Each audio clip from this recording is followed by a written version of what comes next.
Yo, it's Austin. You know what tends to suck? Video games based off of a franchise. Now, like, movies tend to be at the forefront of this, and that's not too big of a loss because they're usually just crappy reproductions of the plot.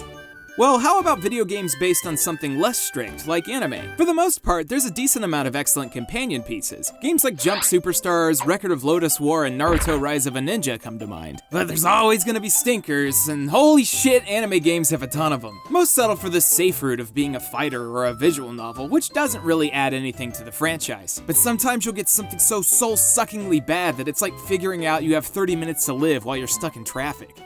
I guess we'll talk about a few of these.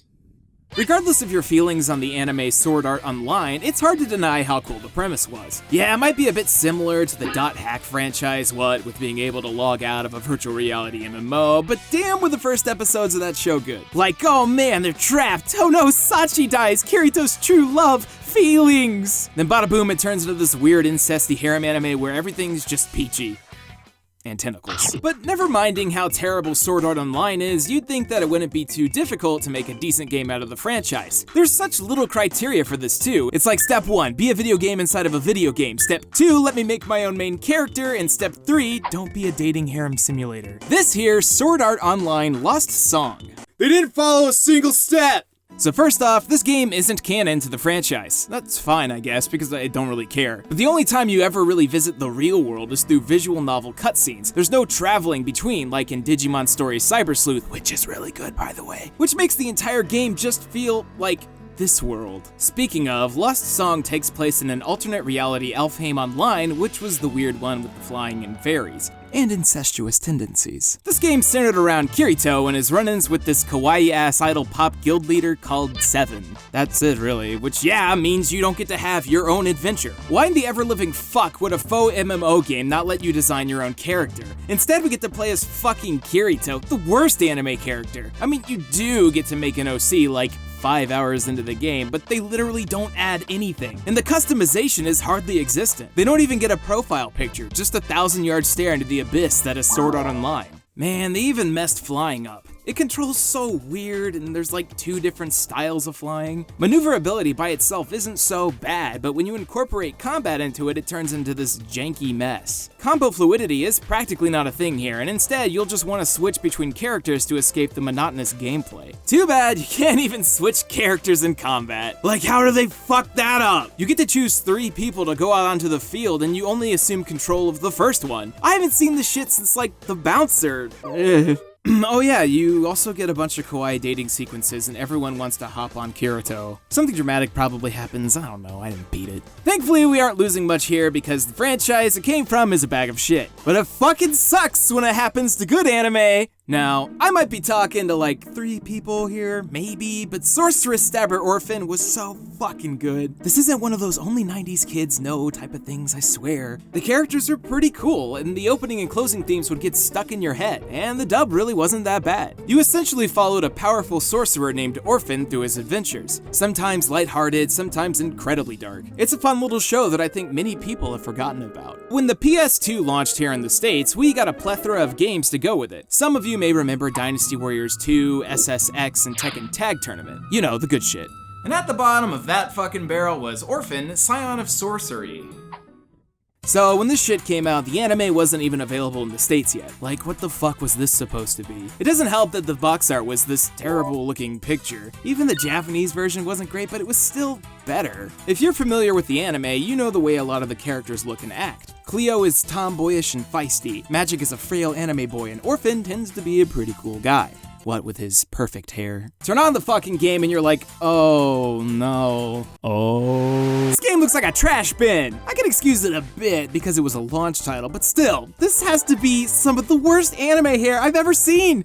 Just period. Anyway, as it turns out, Scion of Sorcery is an RPG with a lot of dialogue, maybe a bit too much. Literally every time I walked into a new room at the beginning, I was thrust into another set of awful voiceovers. See, this sounds bad, but it's not even close to as bad as the combat. Alright, so you're looking at this scene right here and you're like, okay, I should probably move a bit to the left and get a good shot, right?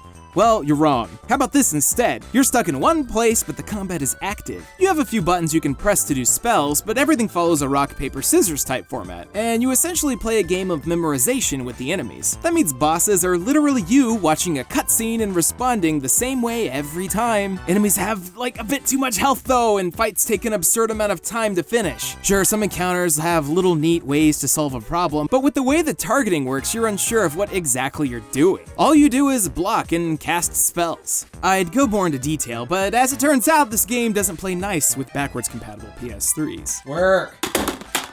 I tried emulation, but it was the same story, so I wasn't able to get very far. But hey, we got this. Magnus, go back! Go back! I can't! Don't be such a baby! I'll take care of these guys. You just get over there and pull that. Yes. Next up, we've got Evil Zone for the PlayStation 1, and you might be like, well, this isn't an anime. Fucking hold on.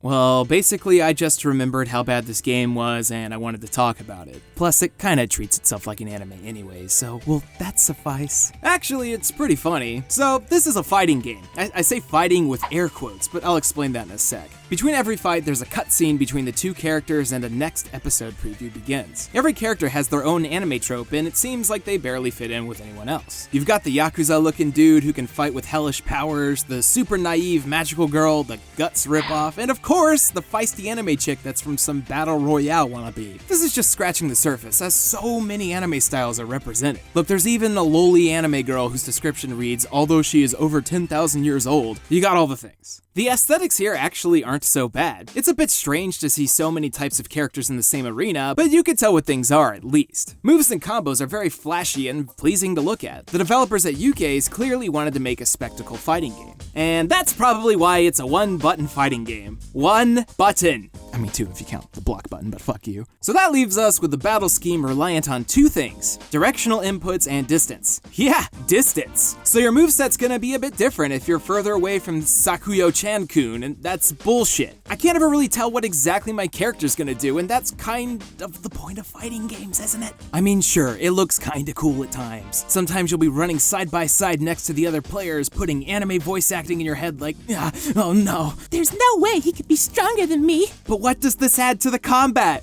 Nothing! Everything reaches a snail's pace, and on top of that, the controls are so fucking jank that you'll be fighting that the entire time. Evil Zone is so frustrating to play that I'd rather play like fucking Air Gaze or The Bouncer. It comes off as a big disappointment because the concept is actually pretty fucking cool. Let's toss all of the anime together and make them fight all fancy-like. But instead, you're left with an awkward control scheme made worse by horribly executed 3D movement on the field. And still so artifacted, it's like they belong on E-Bomb's world circa 2003.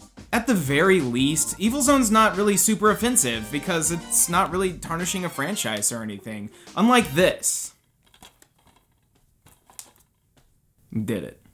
Anyone who's played this knows my pain. The sheer fucking embarrassment of knowing how much time you wasted on this mess. Listen, most of you probably know at least a little about Dragon Ball Z, so I don't need to explain that. Back when the DBZ franchise rights were being tossed all over the place in the States, they somehow ended up in Atari's hands. Not only did they localize games from the series, but they opted to team up with a few Western developers to make their own, like Webfoot Technologies. They're responsible for the weird but not awful Legacy of Goku games on the Game Boy Advance, as well as a few others like Taiketsu or Dragon Ball GT Transformation. That shit was weird. Then they were like, yo, let's let Avalanche Software make a DBZ game. What could go wrong? Everything!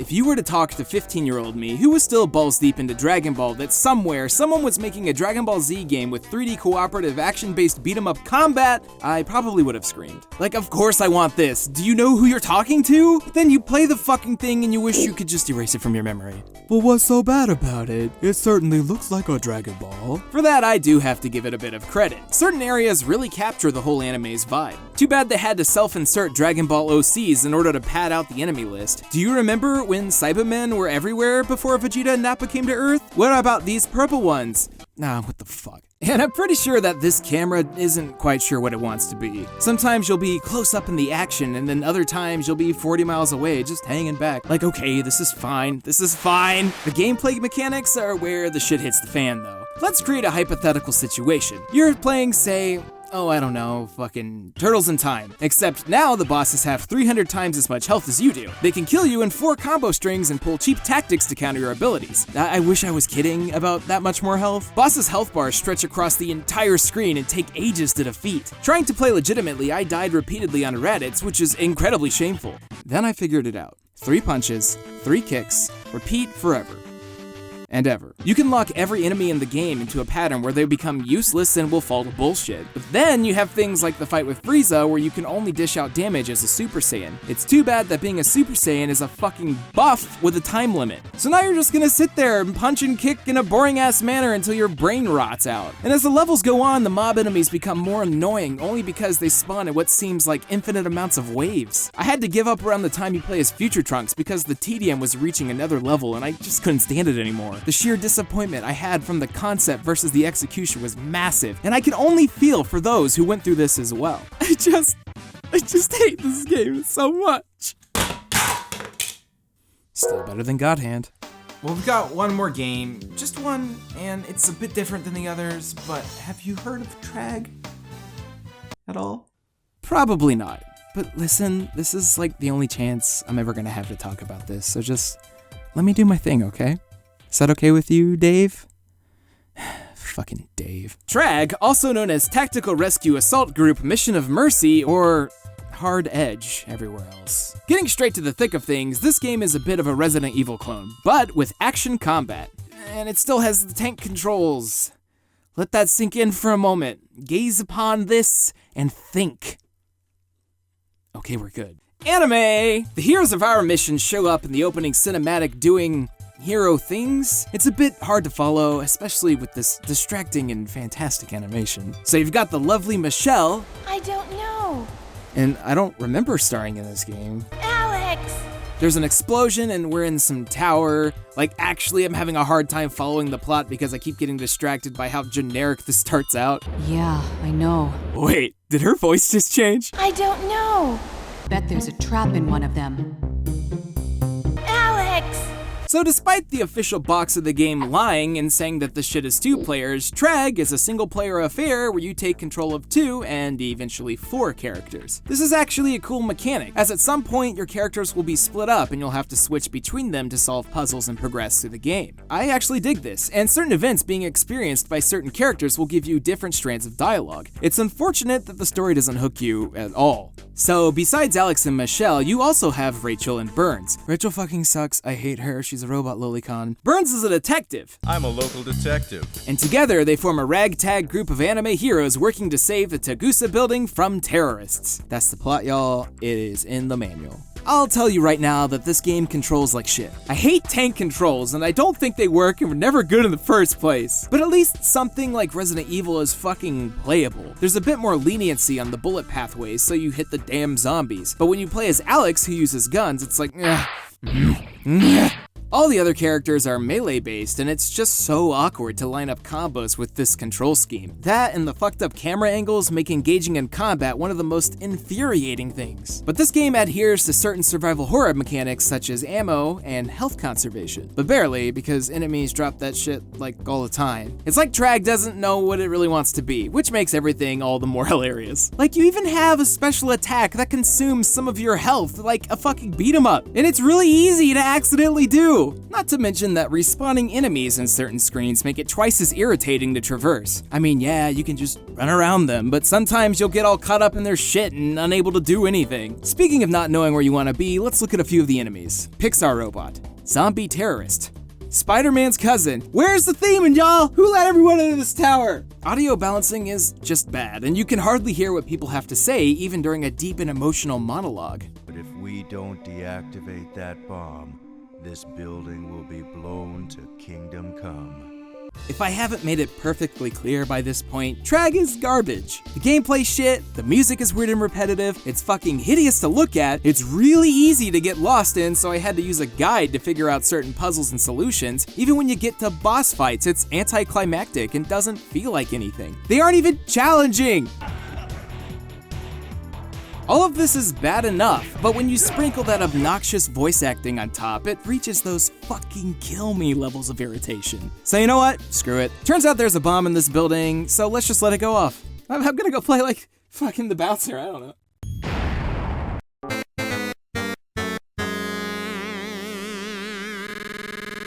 Hey, thanks for watching. If you like this, make sure to share it with people, like your grandma, maybe she likes anime. Also, if you'd like to see more of Trag, I actually played it with Emmy Knightley on her LP channel recently, and we had a time with that, so check that out.